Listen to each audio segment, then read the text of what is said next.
Tasbih-tasbih ini ketika rukun dan sujud itu kata Imam Ghazali itu dianjurkan dibaca oleh imam tidak lebih dari 3 kali. Jadi imam-imam yang tidak tahu ini adalah bisikan setan, udah kena masuk dia. Kadang-kadang sholat sendiri tak datang rasa ininya. Ketika sudah jadi imam, pas sujud itu enak betul rasanya. Sehingga baca sampai 10 kali itu setan itu. Dibuatnya kita lupa tujuan jadi imam itu. Untuk mengamalkan sunnah Nabi yang tadi, takhfif itu meringankan sholat. Di masyarakat kita masih ada yang menganggap makmum tidak boleh baca Al-Fatihah sebelum imam baca Al-Fatihah. Dan itu tidak tepat. Memang kita selaku makmum tidak boleh mendahului imam, betul itu. Tapi tidak boleh mendahului imam itu dalam hal apa? Dalam fi'il, perbuatan. Tapi baca Al-Fatihah, baca tasbih ruku, tasbih sujud, tasyahud, boleh kita duluan. Nah begini Pak kaidahnya. Jadi imam itu kalau bisa imam yang disukai oleh makmum. Assalamualaikum warahmatullahi wabarakatuh. Bapak, ibu, abang, kakak, adik, jamaah dimanapun berada. Pesantren Nurul Azhar 2 sekarang sedang pembuatan pagar. Mudah-mudahan berjalan lancar. Tanah wakaf sama seperti Nurul Azhar 1.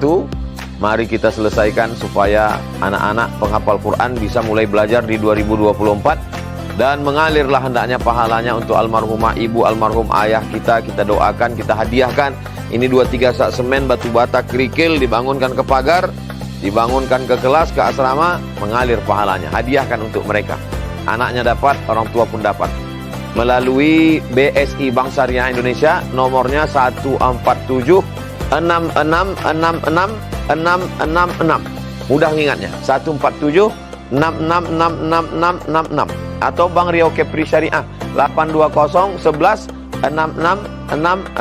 Sekali lagi 820 11 66666 atas nama Yayasan Tabung Wakaf Umat. Jangan lupa sertakan kode transfer di akhir 01 di akhir nominal transfer. Contoh 100.000 misalnya 100 001.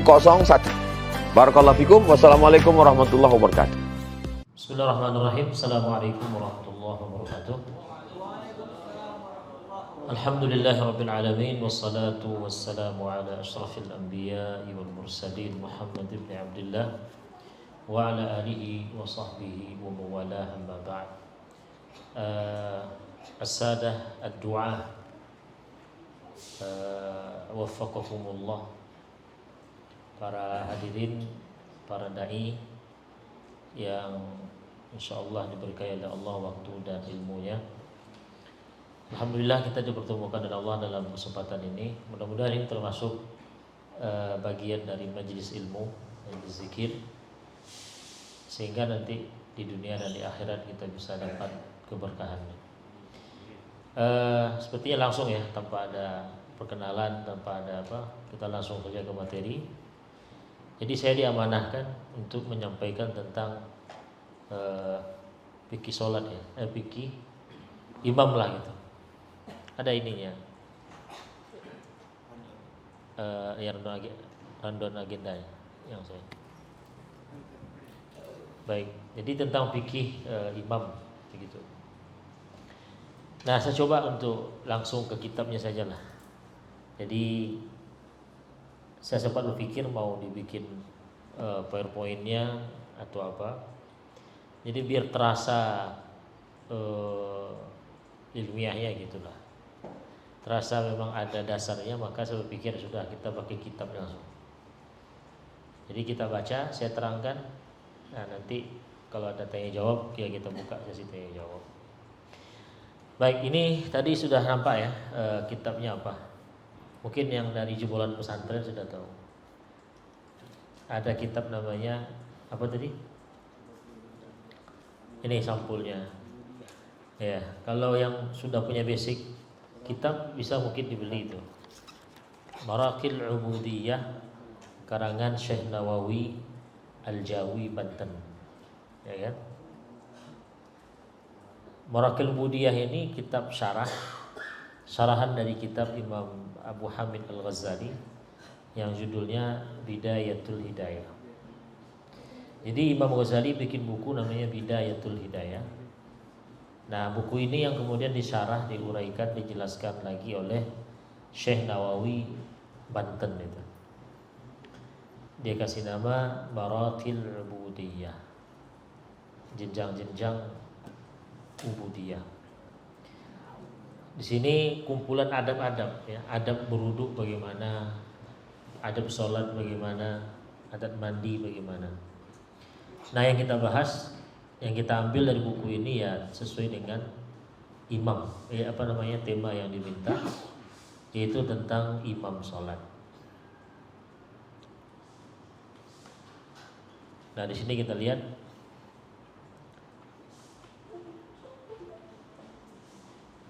yang bagian atas, yang di atas garis itu kitab yang ditulis oleh Imam Al-Ghazali.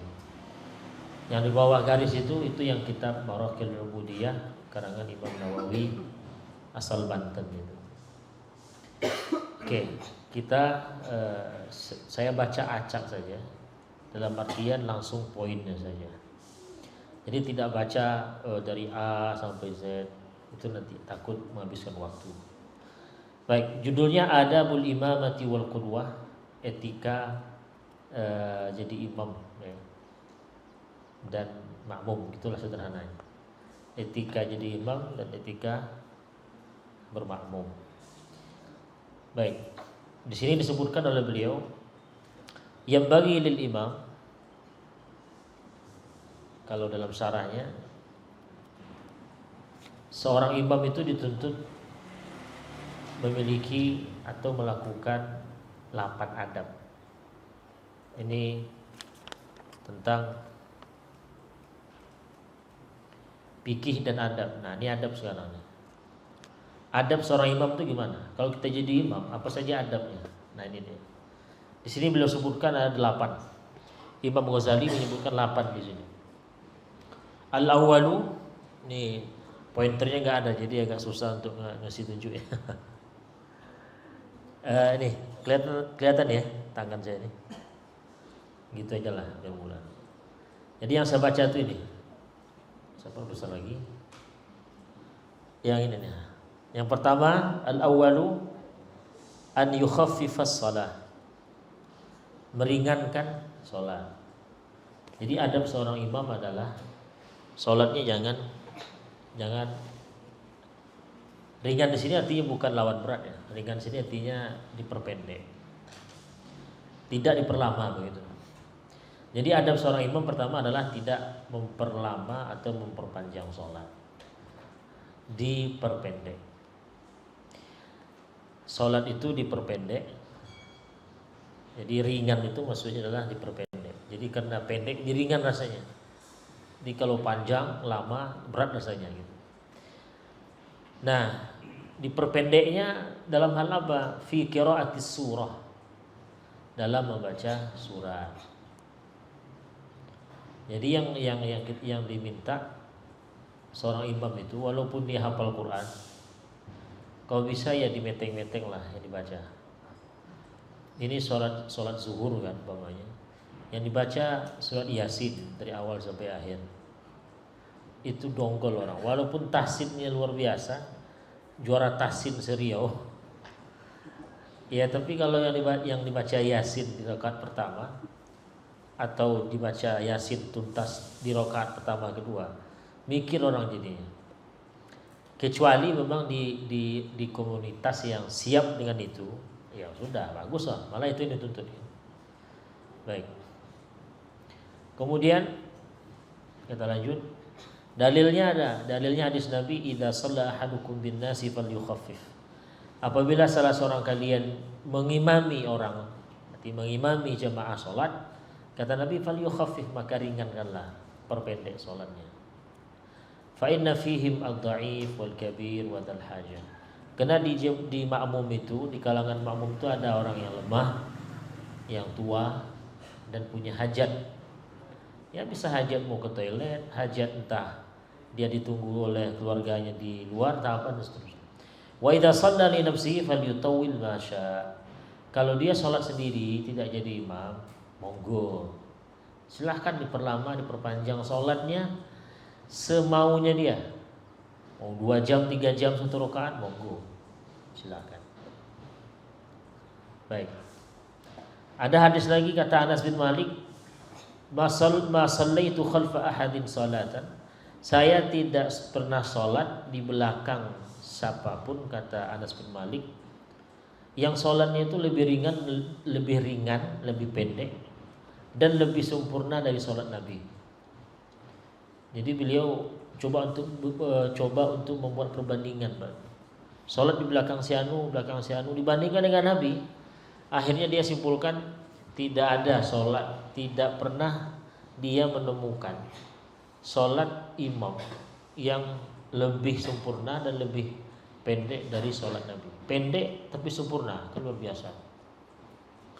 Itu adab yang pertama. Adab yang kedua, wasani, ini yang kedua. Wasani la yukabbiru ay al-imamu. Imam tidak mengucapkan takbir, ini langsung artinya memulai sholat ya.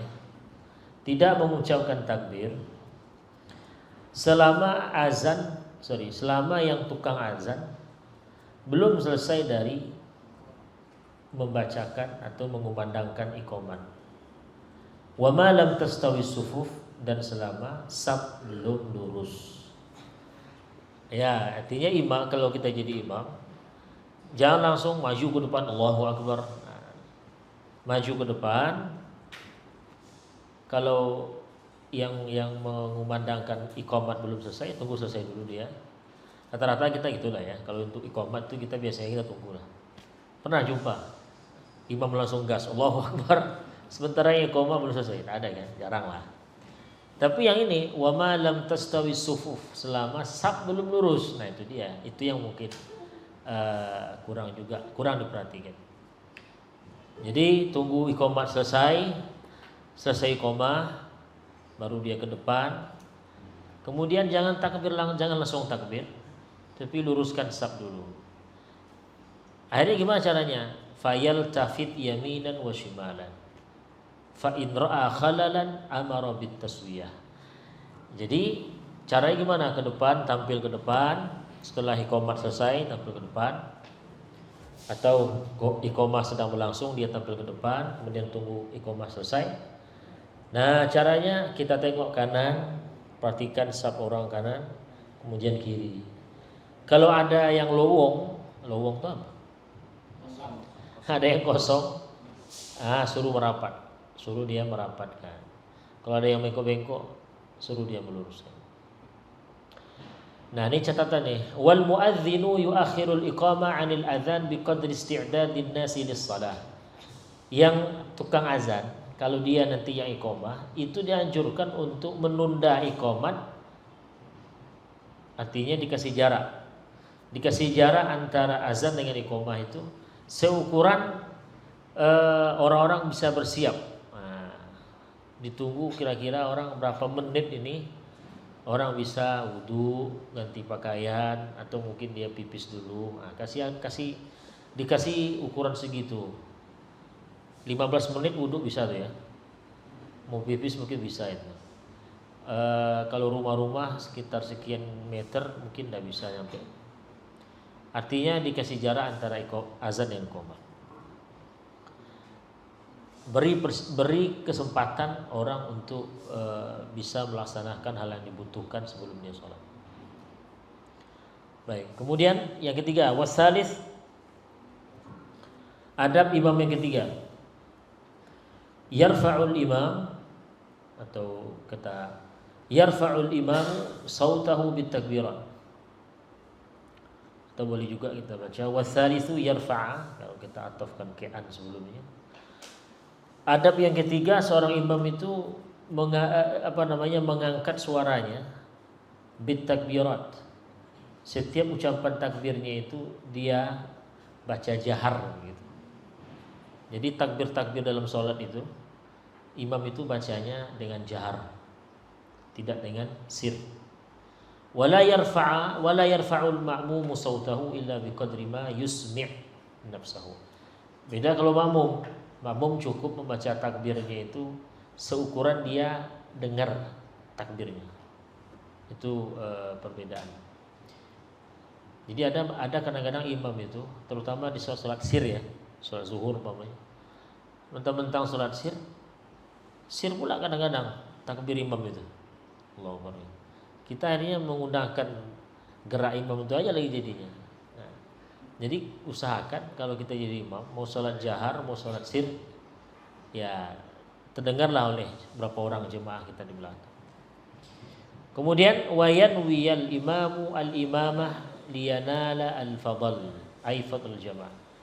Jangan lupa imam, kita kalau menjadi imam mimpin sholat orang, untuk pasang niat jadi imam, ya kan?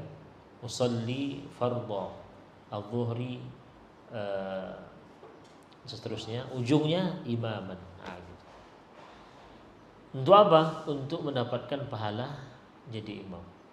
Jadi kalau tidak ada niat, kita pasang niat jadi imam, ya tentu nilai plus jadi imam itu jadi nggak dapat.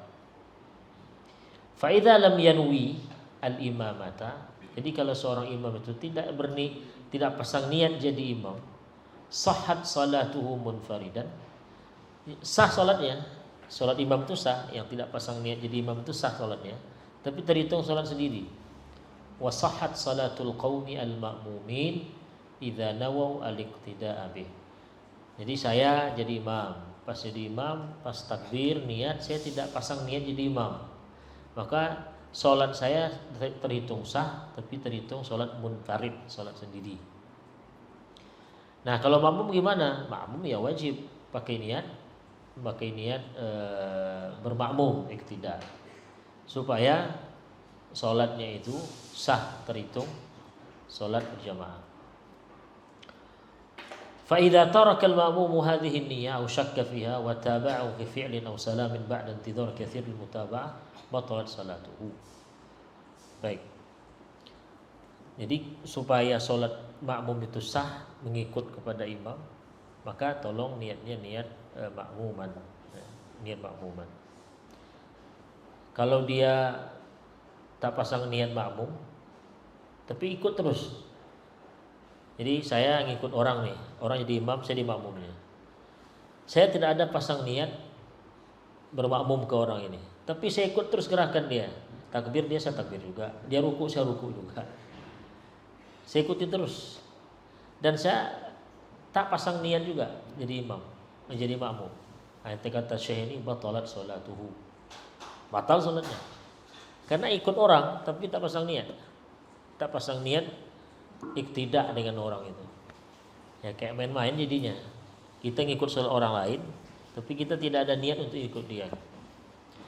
Beda kalau saya tidak ikut lagi gerakan imam itu, dan saya juga tidak ada niat, berarti terhitung sholat sendiri jadinya. Jadi beda ya kasusnya.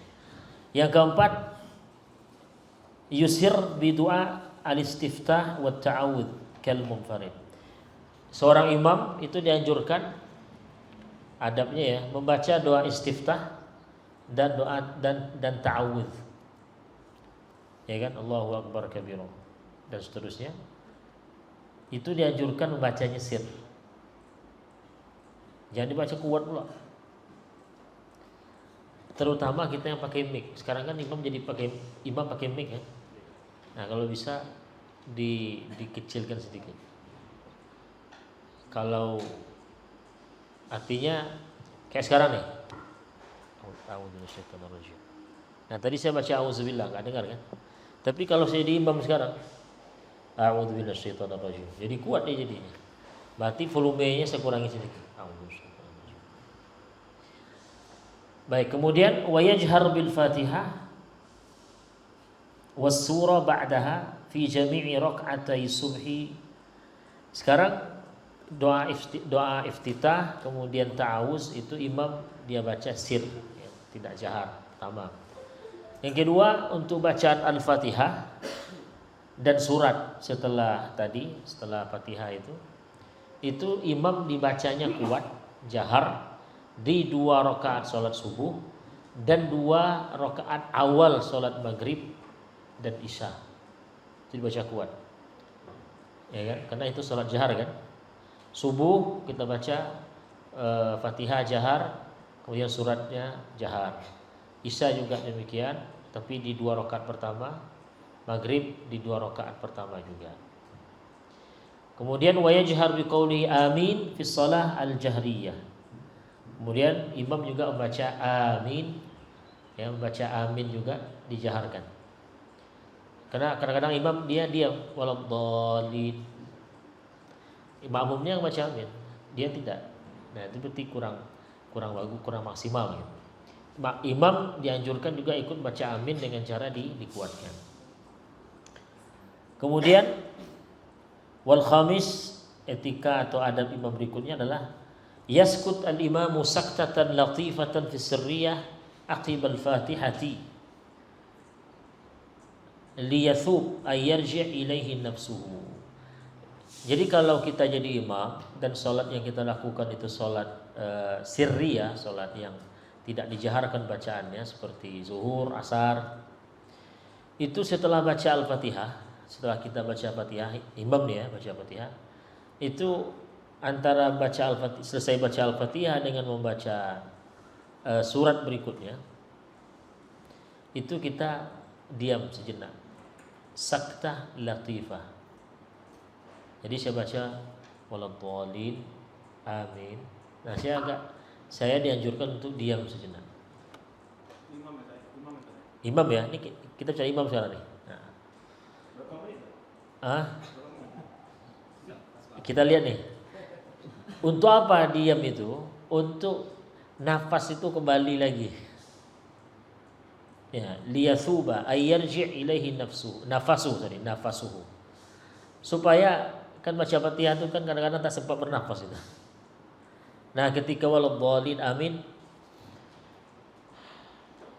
artinya untuk supaya normal lagi nafas kita. Nah, berapa menit kira-kira? Semenit ya? Nggak nyampe. Artinya supaya normal lagi nafas kita, nanti sesak pula kita kan. Yang ngos-ngosan ini. Kemudian di sini ada wasaktah tawilah fil jahriyah. Tapi kalau sholat jahar, maghrib, isya, subuh, itu diamnya lama. Ukurannya apa? Biqadri qiraatil ma'mum al-Fatihah bi'tibaril wasat al-mu'tadil. Jadi kalau sholat sir itu diamnya imam itu setelah baca al-Fatihah itu bentar saja untuk menarik napas, normal kembali. Tapi kalau sholat jahar, kita jadi imam, selesai baca al-Fatihah, kita dianjurkan diamnya agak lama. Ukurannya apa? Ukurannya ya kira-kira butuh berapa orang normal baca al-Fatihah? 2 menit? Kelamaan itu ya. 1 menit setengah mungkin. Lama juga. Ya dia agaknya lah, kita sendiri baca lah bismillahirrahmanirrahim alhamdulillahirabbil alamin. Ya 1 menit lah gitu. Nah, itu kalau sholatnya jahriyah, sholat jahar. Nah, kalau makmum gimana? Makmum wa yaqra'ul ma'mum wal Fatihah fil jahriyah fi hadhihi sakta lil imam. Kalau makmum dia baca al-Fatihah ketika imam itu diam pada saat sholat jahriyah itu. Jadi kalau kita jadi makmum pas sholat maghrib, nah kita baca Fatihahnya ketika imam diam antara Fatihah dia dengan surat yang akan dia baca. Nah, untuk apa gunanya makmum membaca itu? Atau katakanlah kenapa imam dianjurkan untuk diam sejenak agar makmum bisa baca Al-Fatihah? Liyatamakkan minal istima' inda qiraatil imam. Supaya makmum itu nanti bisa menyimak bacaan surat yang dibaca oleh imam. Kalau waladhdallin amin bismillahirrahmanirrahim, makmum belum selesai baca Al-Fatihah atau baru mulai gitu, akhirnya nanti surat yang dibaca oleh imam tidak bisa disimak oleh makmum. Kalau kita paham bahasa Arab itu, atau surat yang dibaca oleh imam itu kita paham artinya, enak jadinya kita simak ayat-ayat yang tentang cerita, kita mengikuti ceritanya gitu, enak sebetulnya. Nah, itu terlewatkan nanti oleh makmum ketika sang imam habis ambil langsung loncat ke surat berikutnya tanpa ada diam tadi. Baik. Kemudian ini tambahan, wala yaqra'ul ma'mum was-surah fil jahriyah. Jadi makmum dalam sholat jahriyah, sholat isya, maghrib, subuh, itu makmum itu tidak membaca surat selain Al-Fatihah. Selesai kita selaku makmum baca Al-Fatihah, ya sudah, diam, simak bacaan imam. Makruh hukumnya. Jadi kalau mau baca juga makruh. Illa idza lam yasma' sautal imam. Kecuali si makmum ini tidak mendengar bacaan imam, mungkin karena sholatnya agak jauh dari imam, mic mati, entah apa ceritanya, sayup-sayup lah. Jadi apa gunanya simak kan? Jadi tujuan menyimak jadi tak tercapai, karena yang sampai ke telinga kita tidak tahu apa yang dibaca imam itu, karena jarak jauh, mungkin bising lagi. Nah kalau begitu kita selaku makmum justru dianjurkan baca surat. Kenapa? Karena ada alasan itu. Li'anna shalah la sukuta fiha bi ghairil masyru'. Karena yang namanya salat itu tidak ada diam dalam salat itu, yang diamnya itu tidak dilegalisasi, dilegalkan. Kecuali diam-diam yang itu dianjurkan. Nah, kalau diam yang tidak dianjurkan itu tidak boleh ada dalam salat. Karena kan salat itu isinya zikir, doa. Jadi kalau imam bacaannya tak bisa kita simak, ya untuk apa diam lagi? Justru diam di situ tidak tepat begitu. Wasadis yang keenam, la yazidul imam ala thalathin fi tasbihat ar-ruku'i was-sujud. Nih. Kan dalam ruku ada tasbihnya kan? Ada sujud juga. Subhana rabbiyal azim, ada subhana rabbiyal a'la. Tasbih ini ketika ruku dan sujud itu kata Imam Ghazali itu dianjurkan dibaca oleh imam tidak lebih dari 3 kali.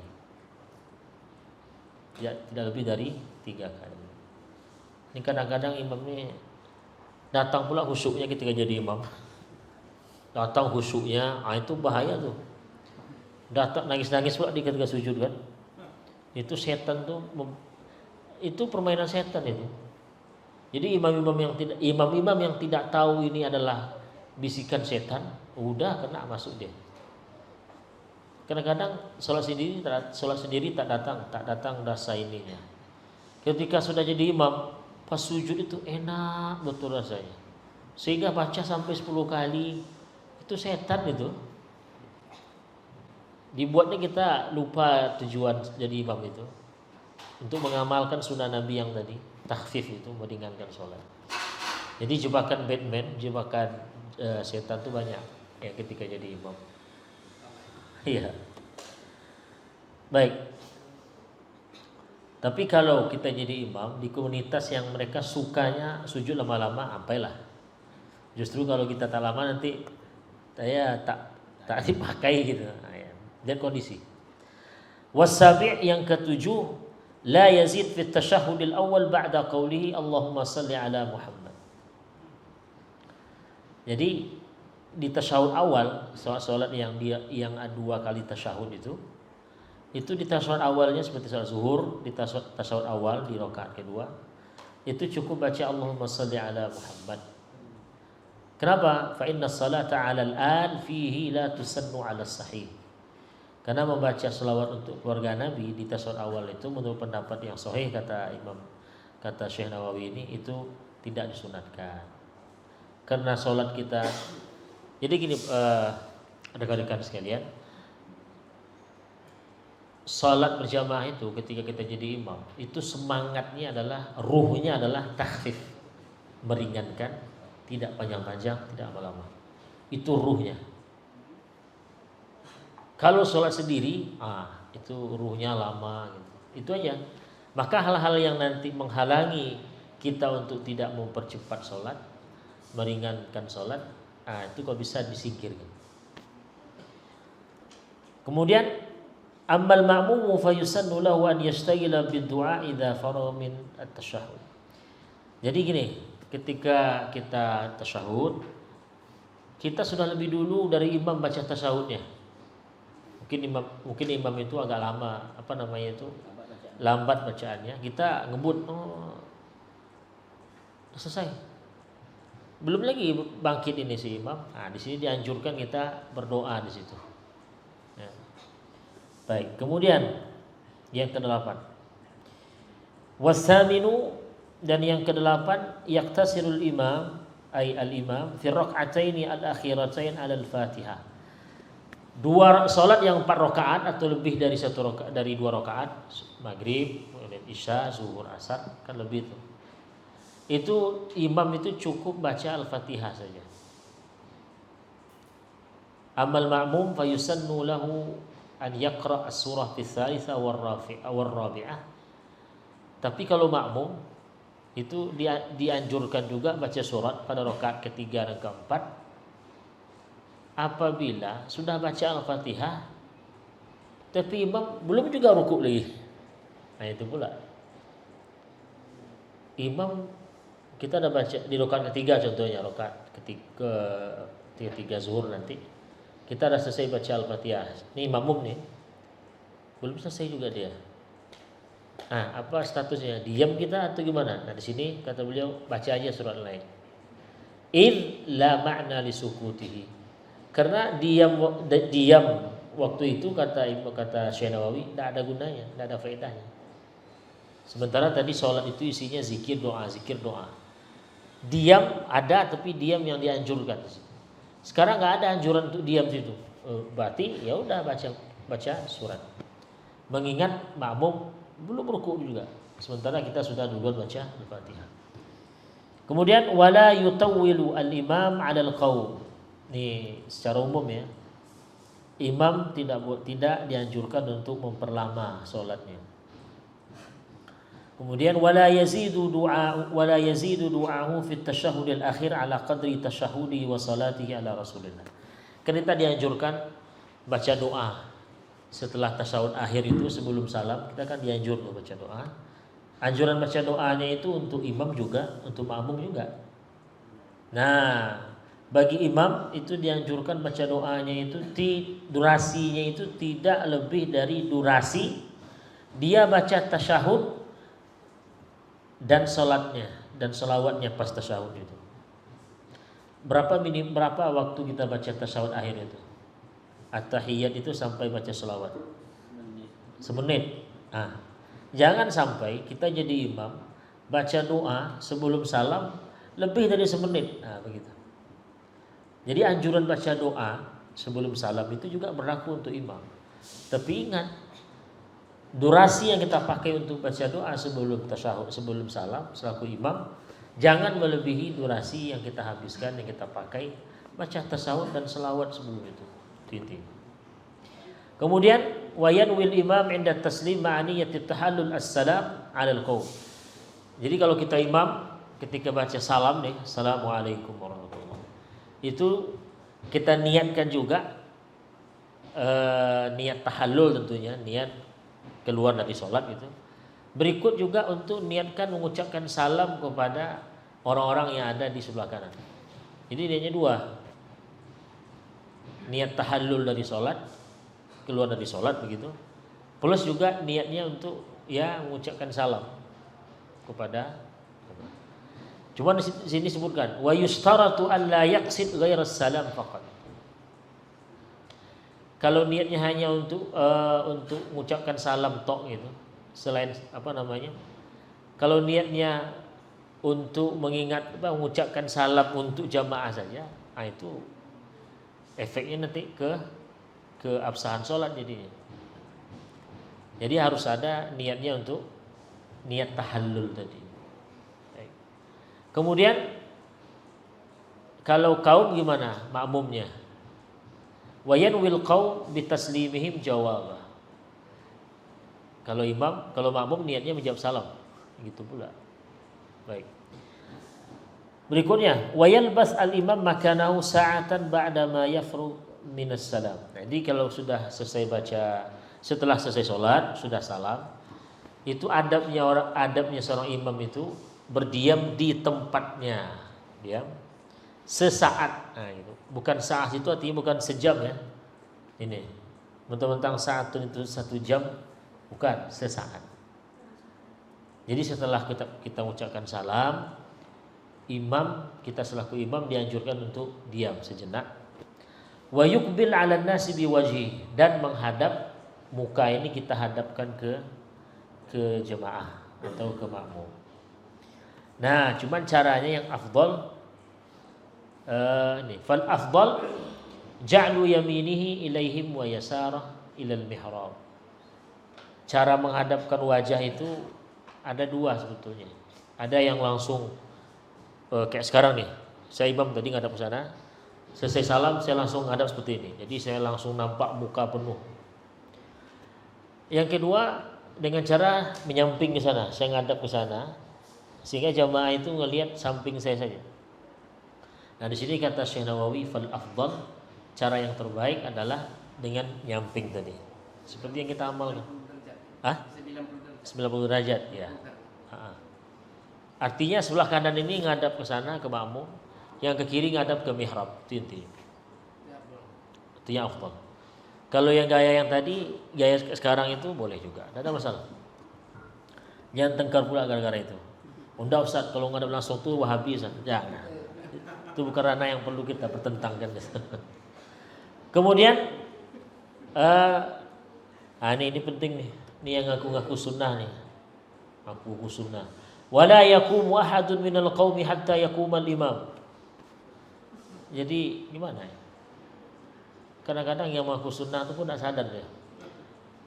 Ini ahadun minal qaumi artinya makmum tadi itu tidak dianjurkan berdiri sebelum imam berdiri. Faqiyamul makmum qabla intiqalil imam makruh. Ini kadang-kadang gaya sunnah kan. Duluan dia kabur. Duluan dia kabur. Jadi gini, imam itu dalam agama kita itu orang yang berwibawa. Makanya dalam bahasa Arab itu ada 2, Pak. Al-imamatul kubra, al-imamatus sughra. Al-imamatul kubra itu imam skala besar itu, imam mayor gitu. Itu penguasa maksudnya. Al-imamatus sughra itu imam minor, itu imam sholat. Jadi imam sholat itu juga harus dihormati seperti kita menghormati penguasa. Jadi hal-hal yang berbau-bau memberontak ke imam sholat itu tidak dilarang itu. Ya, innama ju'ilal imamu liyutamma bihi gitu kan. Sehingga kepatuhan kepada imam itu harus diikuti, harus dilakukan. Nah, salah satunya adalah ketika imam sudah selesai sholat, dia belum beranjak, belum berdiri, tolonglah yang menjenggot-jenggot itu jangan berdiri dulu. Nah, ya. Mungkin alasannya ada. Apa alasannya? Zikir jahar bid'ah. Ya, diam di situ. Diam, baca zikir sendiri. Apa salahnya kan? Kalau itu alasannya. Oh, bagi saya zikir jahar itu bid'ah, doa bersama itu bid'ah. Ya wis. Ya sampai doa sendiri, zikir sendiri. Yang penting ya situ dulu gitu. Nunggu pacarnya. Nunggu kawannya. Nunggu kawannya atau tidak main HP kayak gitu dulu. Jadi kalau doa bersama enggak, tapi main HP ya gitu. Baik. Kemudian wayan soriful imam itu katakanlah beranjak gitu dari tempat dia tadi. Haitsu syaa, kemanapun dia mau pergi, lewat kanannya atau kirinya silahkan. Kita kan ngadep jadi imam nih, duduk jadi imam habis imam.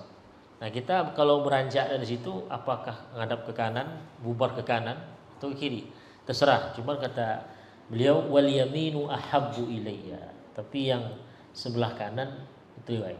Jadi imam itu bergesernya, berpindahnya nanti keluar itu arah kanan. Wala yakhussul imam nafsahu bidu'a fi kunutis subuh. Ya, ini biasa. Kalau pas salat subuh, kita baca kunutnya jangan Allahumma hdini fiman hadait wa afini fiman afait. Ya, itu doa surang namanya itu. Itu dewe-dewean itu. Allahumma hdina, itu biasa lah tuh kan. Baik, kemudian wa yajhar al-imam bihi, ini diususkan ke kunut nih. Imam itu membaca kunutnya jahar, ya. Terus wa yu'minul qaum, makmum mengaminkan doa kunut imam yang isinya doa itu. Kemudian lanjut. Wa yaqra al-ma'mum baqiyatal kunut min qawli innaka taqdi wa la yuqda 'alaik. Jadi gini, kan kunut itu ada dua bagian, Pak. Ada isi kunut itu dua saja. Pujian pada Tuhan, kemudian ada doa. Allahumma hdina fi man hadait. Itu kan doa tuh. Doa, ya pasangannya diaminkan. Jadi ketika imam baca Allahumma hdina fi man hadait, makmum bilang amin. Wa afina fi man afait. Amin. Dibaca oleh makmum. Tapi pas nanti bagian kunut yang bunyinya innaka taqdi wa la yuqda 'alaik wa innahu la yadhillu man walait. Gimana? Itu pilihannya makmum membaca sirran, secara sir. Jadi imam baca. Imam baca jahar juga. Jadi coba lihat. Wa yajhar al-imamu bi al-kunut. Jadi imam baca kunut itu dari awal sampai akhir jahar. Kalau amal kita gimana? Pas fa innaka taqdi itu dah senyap aja. Ya, sebaiknya itu tetap dibaca jahar. Maka saya ini fenomena yang saya dulu terkejut ketika di Mesir itu, lain makmum imam sini kok dia baca jahar dari awal sampai akhir. Jadi kita jadi imam baca jahar seluruh isi dari kunut itu. Nah, makmum ketika sudah imam baca fa innaka taqdi, jangan diaminkan. Opo ini yang diaminkan. Fa innaka taqdi kan bukan doa. Pujian itu sanjungan. Apa sebelum fa innaka taqdi itu? Wa qina bi rahmatika syarra ma qadait. Sampai situ doa, kita aminin. Kalau doa ya diaminin. Tapi dari fa innaka taqdi wa la yuqda 'alaik itu muji itu. Nah, kalau makmum pilihannya ya sudah baca, ikut baca tapi bacanya sir. Atau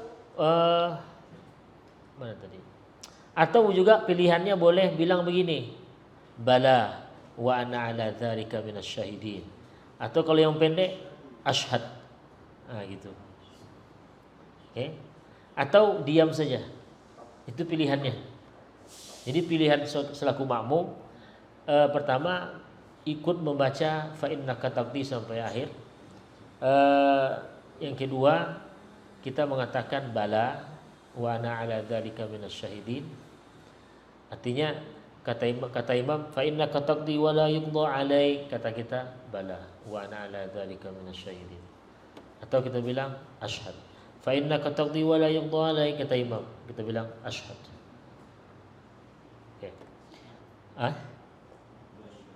Asyhad, saya bersaksi. Ketika baca itu makmum membaca dari bala. Iya, bala, kita yang baca. Bala wa ana 'ala dzalika minasyahidin. Yang mana? Au yaskut mustami', itu pilihan yang ketiga, Pak. Pilihan pertama itu baca. Bal yaqra' ma'al imam fayaqulu misla qawlihi wa huwa aula. Itu yang paling baik. Imam baca fa innaka taqdi wa la yuqda 'alaik.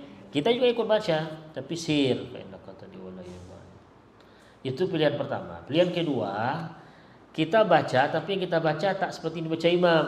Kita baca bala wa ana dzalika minasyahidin. Setiap kali imam baca potongan-potongan itu. Coba saya imam ya. Baca yang nomor 2. Fa innaka taqdi wa la yuqda 'alaik. Bala, itu salah tulis tuh bala itu. Itu bal itu bacanya. Dia rumah ya. Kalau pakai ya balai jadinya. Rumah ya, bala. Bukan bele-bele. Nanti bele-bele pula. Nah, atau yang lebih pendek aja. Coba asyhad itu. Fa innaka taqdi wa la yuqda 'alaik. Gitu. Cuman yang aula kata ulama ini dengan mengucapkan seperti yang diucap imam. Oke, fa innaka taqdi kita baca itu juga. Baik, kemudian wala yakiful ma'mumu wahdahu munfaridan. Ini adab imam makmum lagi. Intinya begini. Saf pertama sudah penuh nih. Kita baru datang.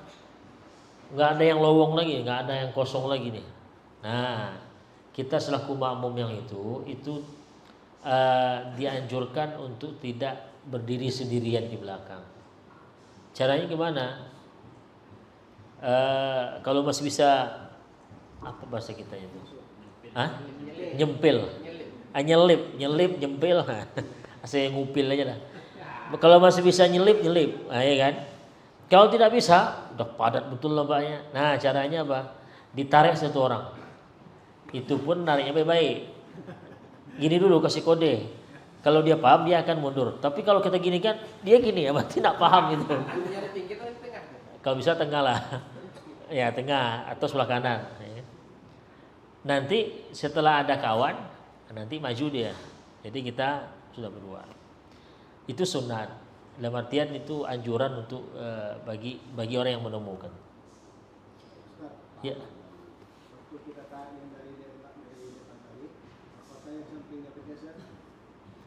Enggak. Untuk apa geser dia? Kan tetap kosong nanti. Ya, artinya gini, ini mundur nih Pak. Terus ini geser kemana dia? Untuk apa geser? Geser untuk apa? Untuk nutup celah. Nggak akan tertutup itu. Tetap ada lah. Kan dia pindah aja, berarti ini kosong lagi. Mau ngangkang dia. Gini. Kalau paling pojok iya, yang di tengah jadi. Terus? Yang mundurnya di tengah. Terus? Itu kan kosong di tengah. Iya. Apakah dibiarkan kosong aja? Biarkan kosong aja. Ya. Jadi Itu gunanya untuk sementara saja sampai ada orang maju lagi dia. Itu darurat tuh Pak. Darurat. Mungkin bayang Bapak tuh gini, supaya tidak kosong, yang ini kiri mundur sampai ke ujung sama aja. Dan itu mengganggu jemaah nanti tuh. Asik baca Fatihah. Itu itu katakanlah emergensi, menjelang ada orang. Nah, itu bukan disengaja untuk mengosongkan saf yang melanggar sunnah Nabi. Begini Pak, bahkan ada yang katanya di sini disebutkan yang mengatakan batal sholat makmum kalau dia berada di shaf sendirian.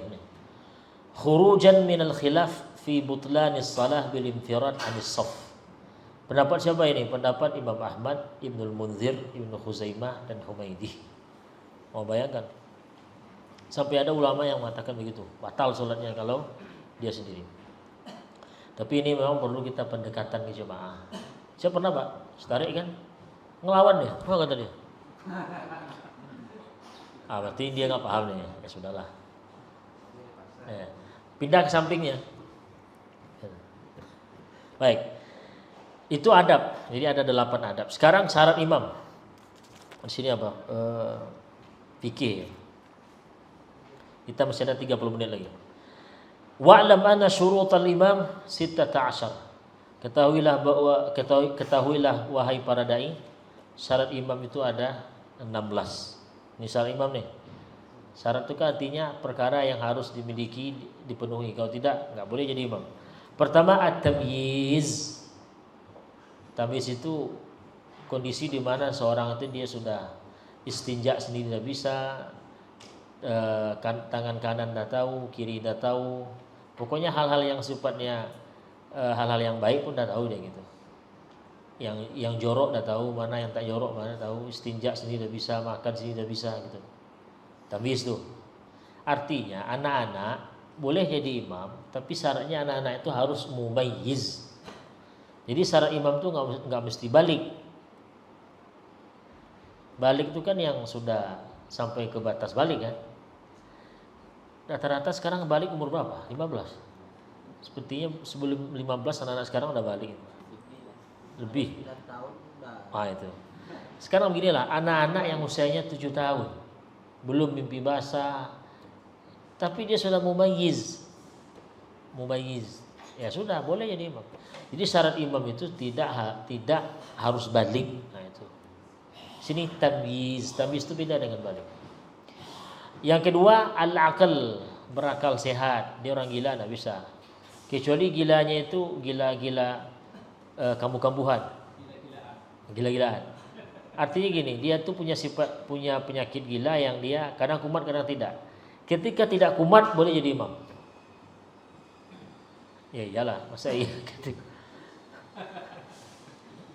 Sedang sholat nih, kumat gilanya, udah batal dia jadi imam.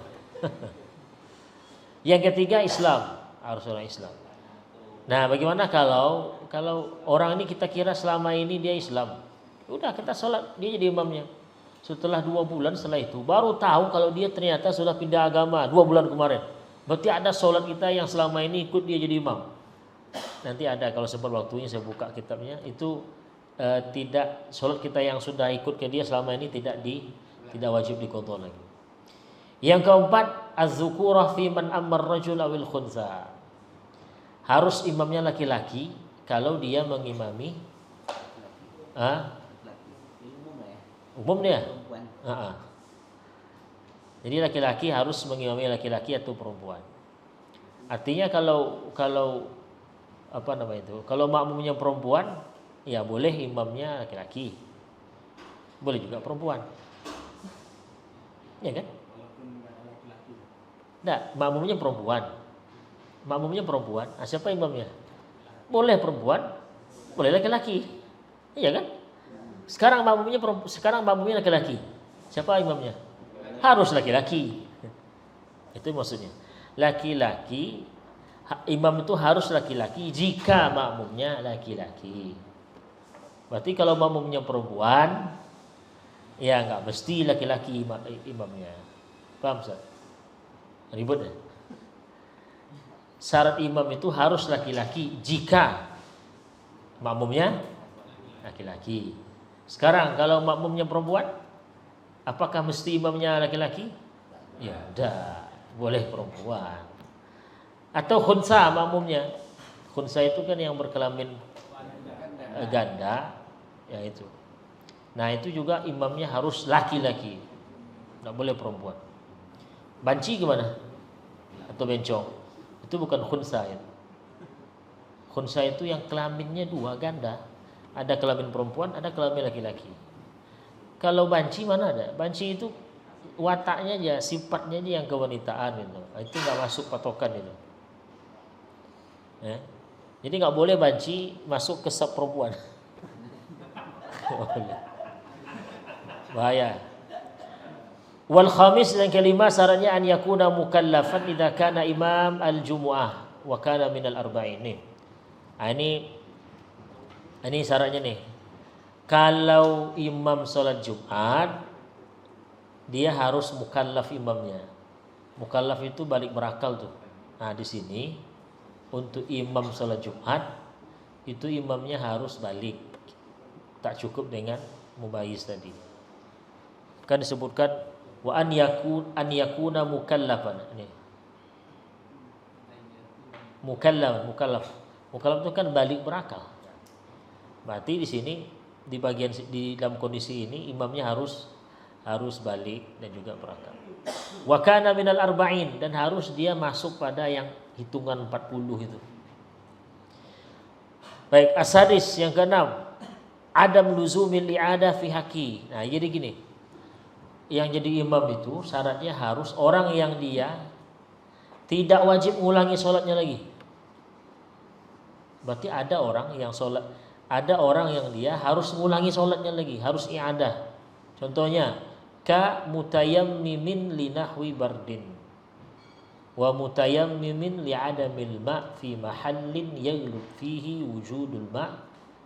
Jadi gini, tayamum itu kan ada syarat-syaratnya untuk bisa. Nah, sekarang begini, ada orang dia bertayamum bukan karena air tidak ada air itu, tapi kondisinya dingin betul. Sehingga kalau dia paksakan nanti wudu, misalnya kumat rematiknya segala macam, tayamum dia. Nah, tayamum yang model begini, ini konsekuensinya apa? Nanti harus diulang sholatnya lagi, yang pakai tayamum begini. Atau di daerah kita ini terhitung yang jarang air nggak? Nggak kan? Daerah kita ini daerah yang ghalibnya daerah yang memang air itu justru ada. Justru yang tak ada itu malah yang sering. Yang ada tuh malah yang sering. Lalu air tak ada. Tiba-tiba pada satu musim air betul tak ada di daerah ini. Yang biasanya ada air, jarang tak ada air, tiba-tiba air tak ada. Akhirnya kita tayamum, sholat. Nah sholat yang begini dengan tayamum ini wajib nanti diulang lagi. Nah orang yang model begini jangan jadikan imam. Jangan jadikan imam. Atau faqidut tahurain. Faqid at-tahurain ini orang yang dia tidak bisa berwudu, juga tidak bisa bertayamum. Nah ini jangan Pak jadikan imam nanti. Yang ketujuh, alla yakuna hajiman bila ijtihadin in ihtaja ilaihi fil awani aw thiyab aw al qiblah. Fa salatu dzalika batilatun talzamuhu al-i'adah. Orang yang jadi imam itu dianjurkan untuk tidak hajim. Hajim ini kalau pakai terjemahan sekarang penyerang. Ada sedikit cerita yang mungkin tidak tahu lah waktu cukup atau tidak. Hajim itu jadi gini. Sebuah bahasa itu pasti ada kosakata baru kan. Bahasa kita, bahasa Indonesia kan terlahir terus kosakata baru. Yang orang dulu mungkin tidak tahu dia kata kosakata ini. Contoh Pak, ini saya cek nih, saya mau tes nih. Bapak tahu nggak artinya binaratu? Binaratu. Binaratu. Benatu itu binaratu. Saya pun benatu ya. Hah? Apa? Benatu Pak. Coba saya cek dulu pakai. Nanti saya pula yang salah. Iya itu. Wah, bahasa Indonesia Pak. Binatu kayaknya. Binatu.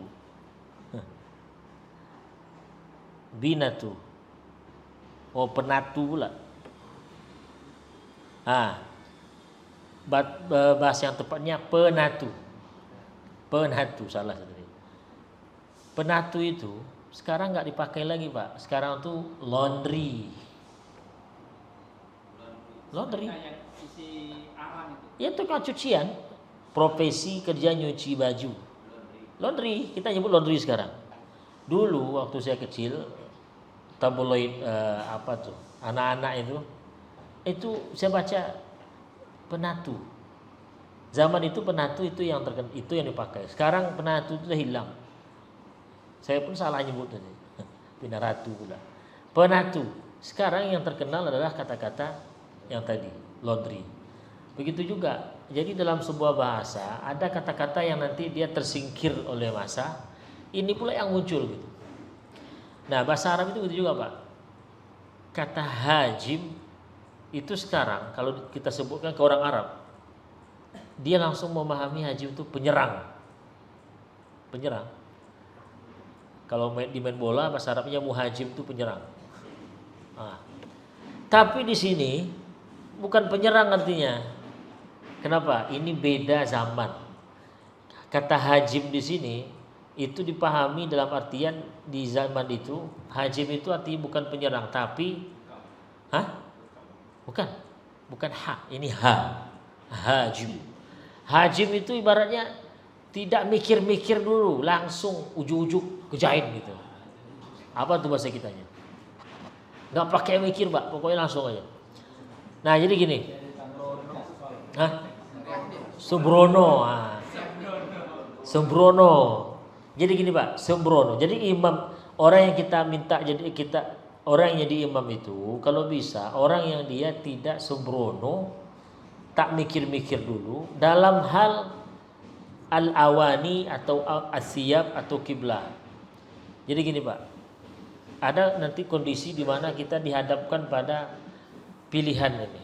Contoh nih ada 3 ember nih, 3 ember isinya air tapi ada informasi sampai ke tengah kita, 1 dari 3 ember ini tadi kena pipis kucing. Yang mana ya? Orang yang layak jadi imam atau syarat imam itu adalah orang yang dia dalam kondisi seperti itu nggak boleh langsung sembrono. Ini aja lah, nggak. Harus pikir dulu, kaji dulu. Yang mana kira-kira? Itu perlu istihad dulu.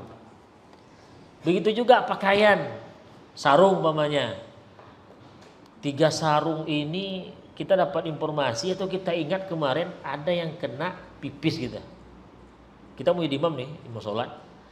Ada 3 sarung sekarang, nggak ada yang keempat. 3 sarung, cuman dapat informasi atau kita ingat kemarin tuh ada satu dari 3 sarung ini kena pipis kita. Yang boleh jadi imam adalah orang yang dia harus hati-hati dulu. Dipikirkan yang mana ya, dicari, tengok indikatornya mana kira-kira. Nah itu, nggak boleh yang orangnya langsung, alah terserah aja lah, pokoknya Tuhan terima kok nanti, pokoknya sholat jadi imam gitu. Nggak boleh. Artinya begini Pak, yang jadi imam tuh harus kehati-hatian dalam bersuci.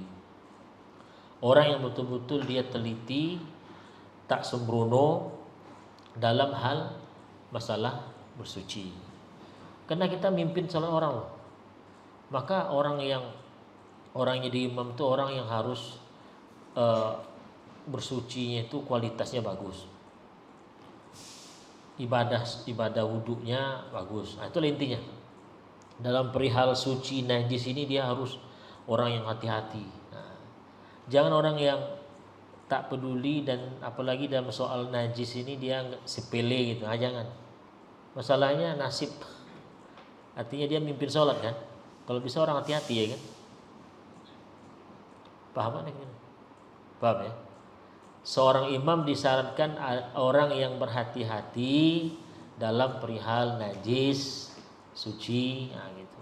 Jangan yang sembrono, yang tidak memperhatikan itu. Yang ke-8, harus mengetahui ma'rifah kaifiyatis shalah. Nah ini harus tahu tata cara sholat. Yang ke-9, alla yakuna lahinan lahnan yughayyirul ma'na fil Fatihah. Syarat imam itu harus orang yang tidak lahan. Bacaan Fatihahnya tidak boleh salah yang itu efeknya merusak makna Fatihah. An-ghamta, an'am kan dibacanya an-ghamta. Jadi berubah makna an'amta. Apa lagi? Pokoknya bacaan Fatihahnya tidak boleh salah. Yang kesalahan bacaannya itu efeknya itu rusak makna Al-Fatihah. Yang seharusnya makna di Fatihah itu saya, jadinya kami malah atau kamu akan berubah bahaya. Berikut yang 9, alla yakuna akhras. Nah ini imam, syarat imam itu tidak boleh bisu, orang bisu. Jadi kita yang nggak bisu tidak boleh berimam kepada orang yang bisu. Bagaimana kalau makmumnya orang bisu? Boleh nggak dia berimam pada orang bisu? Sama. Wa in kana al-muqtadi bi akhras aidan. Pokoknya orang bisu, maaf bicara, nggak boleh jadi imam. Mau makmumnya nanti orang tidak bisu atau yang di belakangnya makmumnya orang bisu juga. Maaf gitu, boleh. Yang ke-11, alla yakuna ummiyan. Tidak boleh orang yang ummi. Siapa itu ummi? Man la yuhsinul Fatihah wal ma'mum qari. Orang yang dia tak bagus baca Al-Fatihahnya. Kalau yang tadi memang salah efeknya itu memang salah maknanya. Ini ummi ini yang dia bacanya tak bagus, kurang bagus baca Al-Fatihahnya. Atau memang tak bisa sama sekali. Nah, ini kalau bisa bukan kalau bisa, jangan jadikan imam. Yang ke-12, alla yakuna tabi'an li ghairihi. Imam itu tidak boleh berstatus masih sebagai makmum. Tidak boleh berstatus sebagai makmum. Tapi kalau bekas makmum, boleh kita jadikan imam. Contoh gini, saya dengan kawan sebelah masbuk, sama-sama masbuk, ngikut imam ini, ya kan? Kemudian setelah selesai imam ini, kan jadinya sholat sendiri nih. Nah saya mundur ke belakang, ngikut ini ceritanya kawan samping, boleh itu. Saya pernah lihat itu. Apalagi kalau yang orang baru datang ngikut ke orang yang barusan dia ikut imam yang sudah selesai. Apalagi itu sudah sering kita lihat. Pernah lihat nggak itu? Yang saya bilang pertama, dia sama-sama makmum nih, berimam pada si A. Selesai si A jadi imam, ya ini melanjutkan lagi 2 orang ini. Tapi yang satu dari 2 orang ini dia mundur, ngikut ke sampingnya. Kan sah saja. Hah? Ada 2. Ya 2 bersamaan tidak. Kalau 2 bersama udah boleh. Ini enggak habis imam A tadi. Sekarang kan ada imam lagi, terhitung sholat sendiri kan. dia maunya sholat berjamaah terus lagi, ya udah dia lanjut ke yang samping dia jadi makmum, jadikan imam sama dia. Boleh. Dia Ya. apa harus berubah niat lagi Ustaz? Dia, Cukup pasang niat berimam lagi ke dia, ke si anu. berarti yang mundur yang menjadi makmum tadi itu berubah niatnya jadi makmum. Yang mana? Yang makmum yang mundur. Iya. Ya jadi makmum syaratnya. Niatnya. Berubah niatnya berarti berubah niatnya. Iya. Niatnya gini, dia pasang niat saja. Saya berimam dengan si anu ini yang baru ini. Udah. Tapi jarang dilakukan orang kan. Tapi saya pernah lihat. Dan secara kaidah sah-sah saja. Yang tidak boleh itu bermakmum kepada orang yang masih bermakmum pada orang lain. Ya gini Pak, saya sholat sendiri nih, sholat sendiri, oke. Tiba-tiba ada orang sholat samping saya sini ya. Lalu ketika saya sedang sholat itu, saya rubah niat. Yang awalnya saya tidak niat bermakmum, sekarang mumpung ada orang depan saya sholat, langsung saya pasang niat bermakmum ke dia. Boleh. Bingung nih. Paham, kalau itu paham kata caranya Ustaz. Misalnya ini kan Dia mirip itu juga. dia ini saya misalnya saya sholat sendiri nih. Ya. Sendiri baru 1 rakaat. Ya. Datang jamaah lain masuk, sholat di depan saya. Hah. Nah, kita baru mulai sholat nih, misalnya sholat zuhur. Ketika itu kan saya harus merubah niat saya ini untuk bermakmum pada dia. Bukan berubah niat tepatnya, pasang niat berimam saja. Berimam. Jadi Berimam. apakah saya menyentuh dia lagi atau Nyentuh nggak perlu. Nyentuh itu pun tak dianjurkan juga. Jadi bagaimana imam di hadapan itu Syarat berjamaah tidak harus imam tahu. tak harus imam tahu? Iya. Atau ada mungkin tuan-tuan yang pernah baca kitab kuning, syarat imam sah berjamaah, imam harus menyadari ada makmum di belakang. Ada? Ya. Setahu tidak. Cuman mungkin ya kita biasa nyenggol dikit, teng, gitu ya. Ya setahu saya tidak ada. Kecuali kau salah. Kalau saya salah ada ternyata ya saya mohon maaf. Tapi seingat saya tidak ada syarat sah sholat berjamaah itu imam harus menyadari ada makmum di belakang. Jadi kita ngikut orang diem-diem bisa. Cuman orang tuh kasihan dia nggak dapat pahala jadi imam karena dia tak bisa pasang niat jadi imam karena dia tak tahu ada makmum di belakang. Itu resikonya. Saya sholat sendiri nih, sholat sendiri. Tahu-tahu di belakang saya ada orang ngikut saya. Berarti kan yang dapat pahala berjamaah kan dia saja. Saya nggak dapat pahala imamnya karena saya tidak pasang niat. Karena saya nggak tahu di belakang ada orang ikut saya. Ya. Tapi kalau tiba-tiba tahu Ustaz, Ya pasang niat langsung. Umpamanya saya sendiri nih. Langsung ada orang. Wah ini makmum dia saya nih. Ya udah saya pasang niat jadi imam orang ini gitu. Iya. Iya ikut. Walaupun suaranya nggak ada jahar itu. Iya itu resikonya. Karena imam tak tahu kita jadinya ikut aja gerakannya. Ya. Baik. Ini jadinya aturan berjamaah. Sebentar tunggu dulu nanti kita jawab. Baik, kemudian alla yakuna tabi'an liwiri, tidak boleh imam itu tidak boleh orang yang sedang atau masih bermakmum pada orang lain. Yang ke-13, alla yakuna murtakiba bid'atin yakfuru biha. Nah, ini dia. Tidak boleh jadi imam itu atau orang yang kita jadikan imam itu orang yang dia pelaku bid'ah yang jenis bid'ahnya membuat dia kafir. Nah, timbul pertanyaan, orang Wahabi boleh nggak jadi imam kita? Nah, jawab sendirilah nanti. Ada boleh ya. Jadi gini, di sini disebutkan bid'ah mukaffirah, bid'ah yang membuat orangnya itu yang punya paham bid'ah ini jadi kafir. Berarti kan bid'ah yang paling bahaya itu. Bid'ah yang itu bisa yang konsekuensinya membuat orangnya kafir. Nah, pelaku bid'ah ini yang tak boleh jadikan imam. Sekarang bid'ah-bid'ah yang tak sampai ke level itu, berarti mafhum mukhalafahnya ya boleh-boleh saja. Kalau kita pakai mafhum mukhalafah tag ini ya. Oke. Yang ke-14, an yakuna zahirul af'alil ma'mum liyatamakkan min mutaba'ati. Jadi kalau kita selaku imam, usahakan perbuatan kita itu nampak jelas oleh makmum sehingga bisa diikuti oleh makmum. Kemudian 15. Ijtima' syurutis salah fil imam yakin aw dhannan min taharah wa sitr aurah. Yang ke-15, imam itu harus meyakini atau minimal dugaan kuat sudah memenuhi syarat-syarat sholat. Makanya tadi ya imam itu harus orangnya tahu fikih sholat gitu. Quran 30 juz tapi ilmu tentang sholatnya, syarat sah sholatnya segala macam ya masih minim, kalau bisa hindarilah.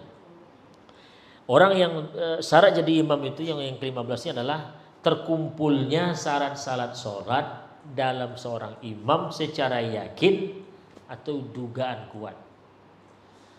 Berupa apa?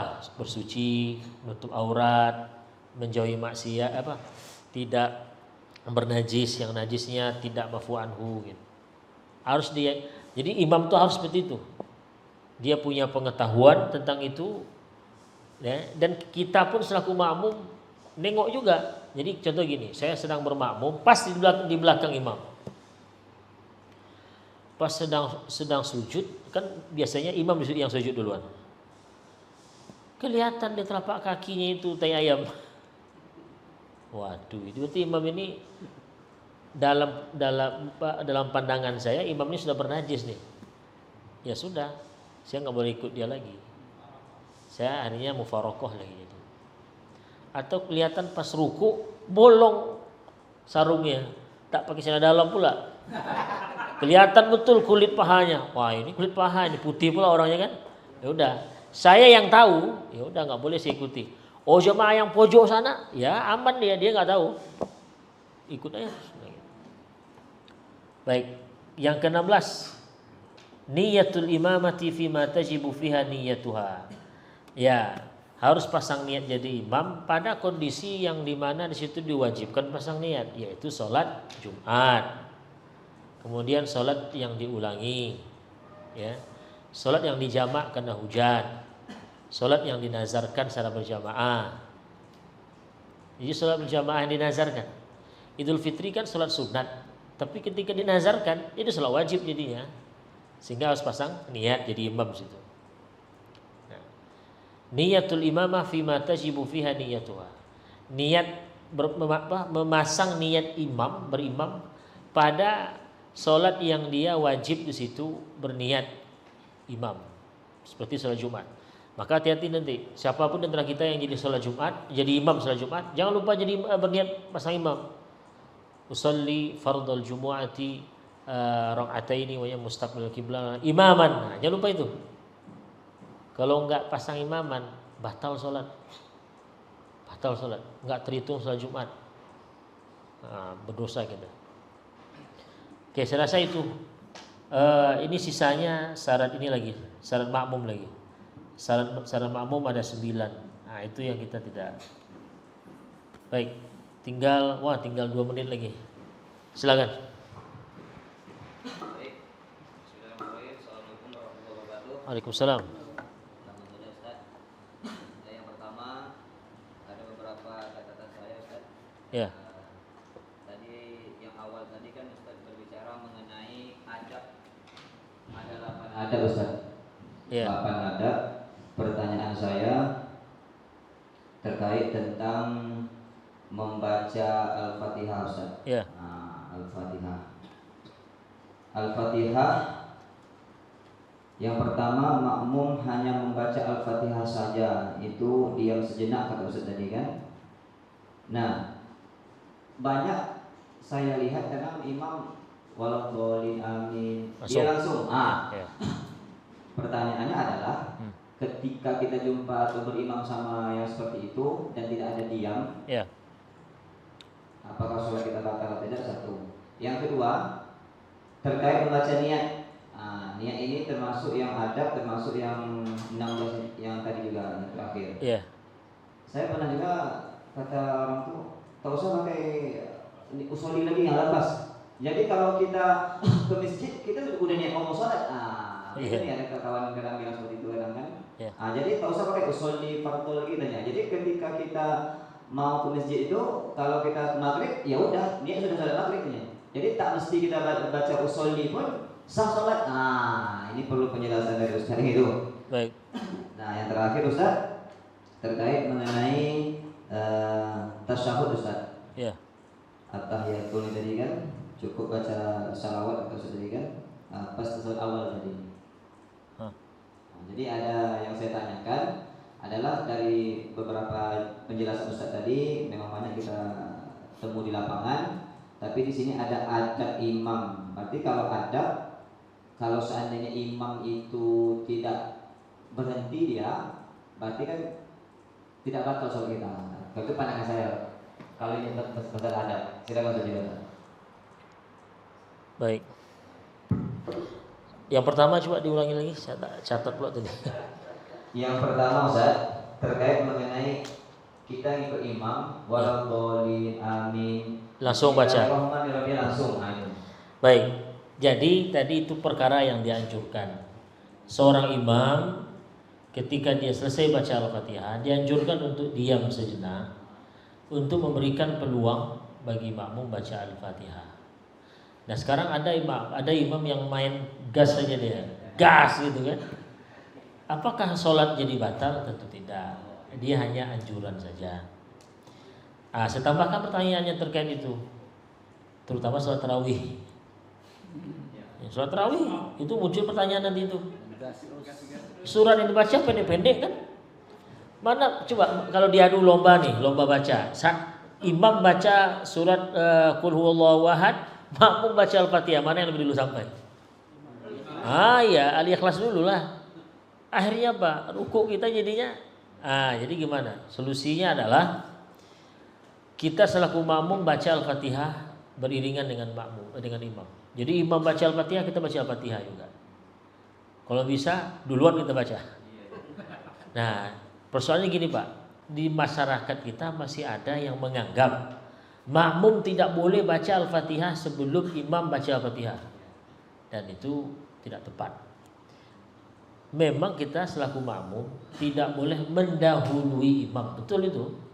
Tapi tidak boleh mendahului imam itu dalam hal apa? Dalam fi'il. Dalam fi'il, perbuatan. Kalau qaul ada yang boleh, ada yang tidak. Contoh yang tak boleh apa? Yang pula dulu kita yang takbiratul ihram.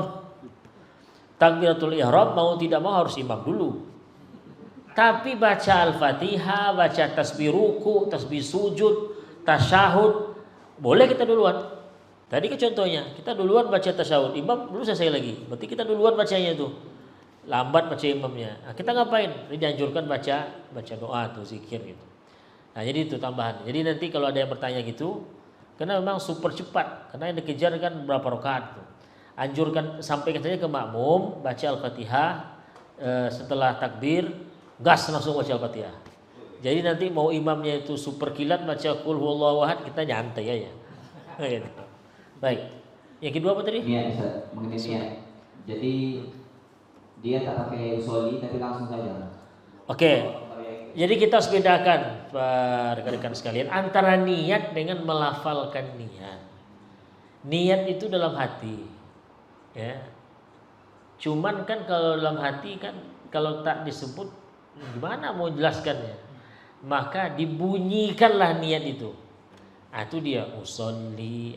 Itu namanya lafal niat gitu, lafaz niat. Dua hal ini berbeda nih, dalam artian berbeda begini.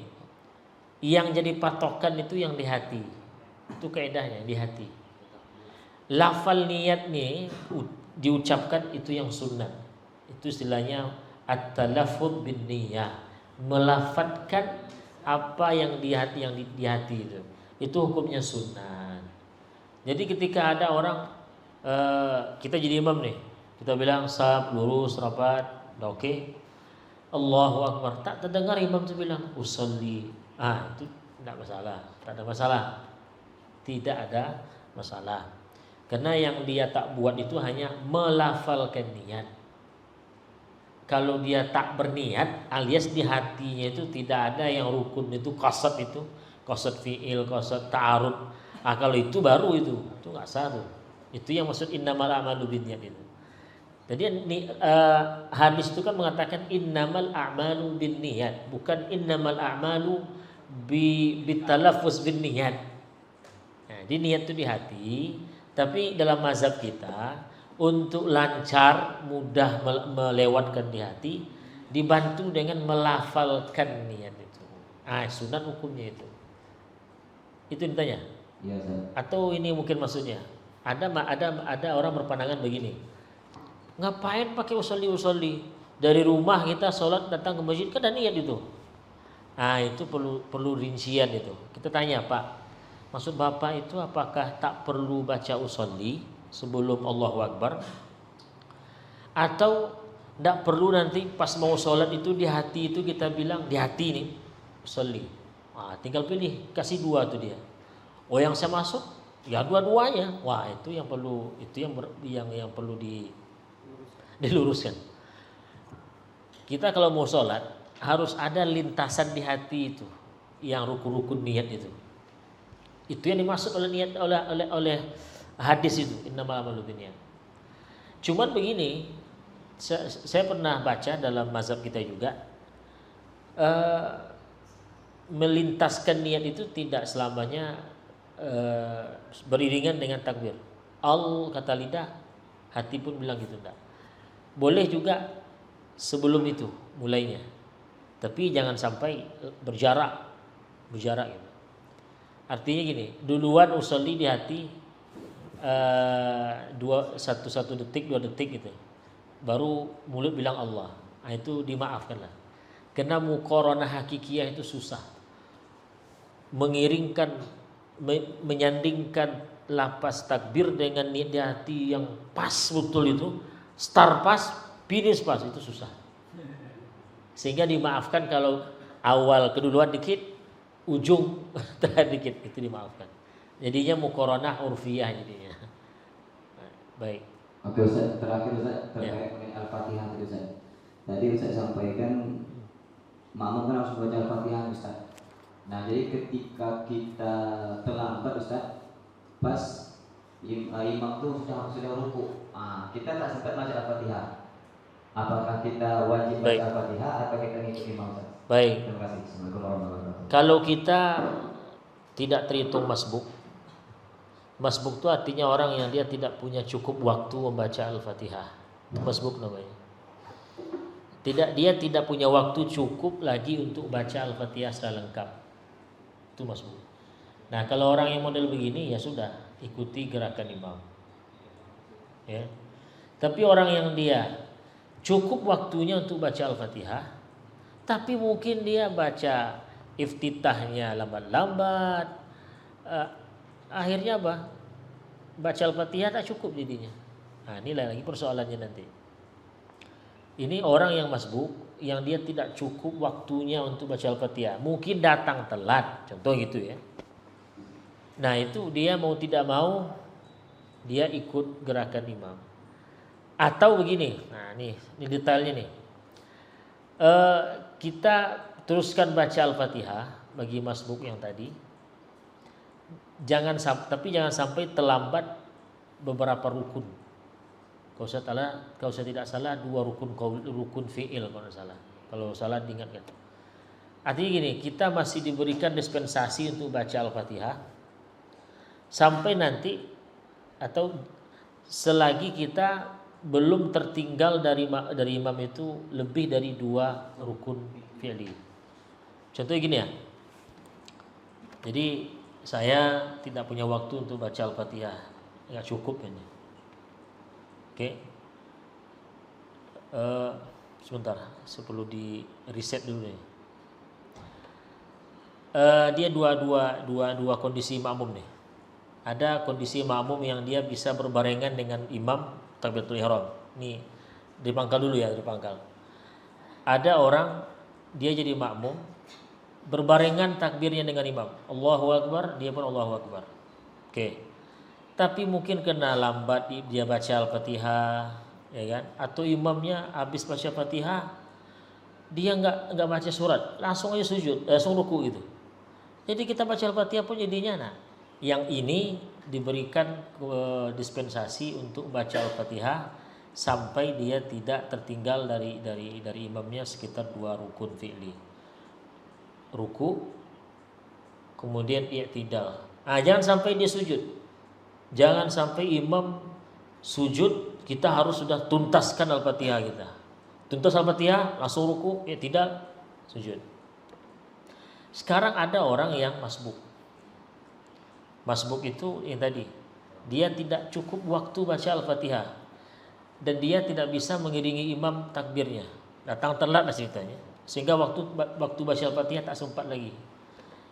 Yang model begini kita langsung ikut imam ruku. Langsung ikut ruku imam. Tidak diberikan waktu untuk menuntaskannya seperti yang pertama tadi. Paham ya? Saya ulangi. Saya datang pas waktu bareng dengan imam takbir, saya takbir. Yang seharusnya saya bisa baca Al-Fatihah lengkap sebelum imam ruku, tapi karena satu hal jadinya tak sempat. Saya baru baca iyyaka na'budu, ya sujud. Kalau begini saya berikan dispensasi, lanjutkan bacaan Fatihah saya. Iyyaka na'budu, iyyaka nasta'in. Tapi ada batasnya. Batasnya apa? Jangan sampai imam sudah sujud. Pokoknya sebelum imam sujud saya harus sudah selesai baca Al-Fatihah dan saya lanjutkan gerakan sholat saya yang tertinggal, ruku. Yang kedua, ada orang yang dia datang terlambat sehingga efeknya apa? Tidak punya waktu khusus, tidak punya waktu lengkap, waktu full, waktu pas cukup untuk baca Al-Fatihah. Nah, yang model begini ya sudah. Baru baca Bismillahirrahmanirrahim. Allahu Akbar kata imam, ruku dia. Nah, kita ikut ruku. 2, jadi ada 2 kemarin. Terakhir ya, karena tadi diingatkan jam 12. Ustaz, terima kasih banyak.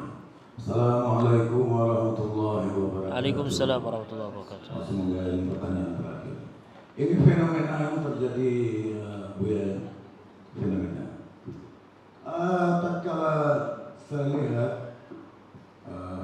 sholat asar, ada sebagian imam itu yang membaca zikir, ya, agak dikeraskan. Ada sebagian yang diam aja pas sholat asar. Ya.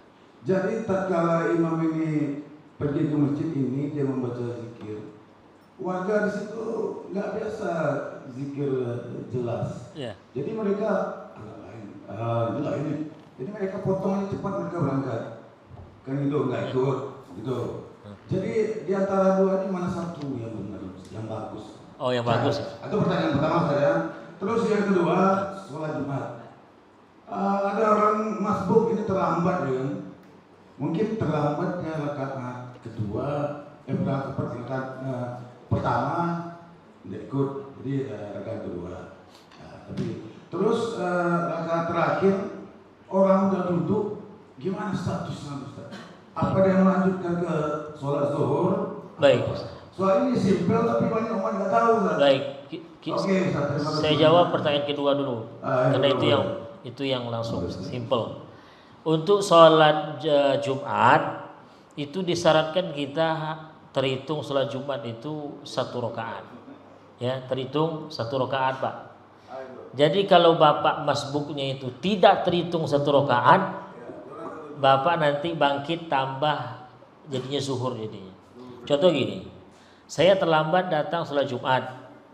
Kapan saya nyampe di masjid? Imam sudah i'tidal dari ruku rakaat kedua.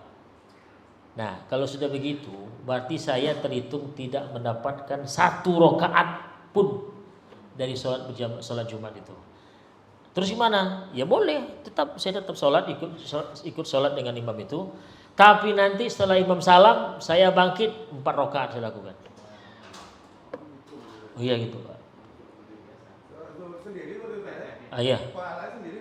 Anda pahala tidak sih? Pahala dapat pahala juga, tapi tidak sempurna. Cuman hitungannya terhitung 4 rakaat jadinya, Pak.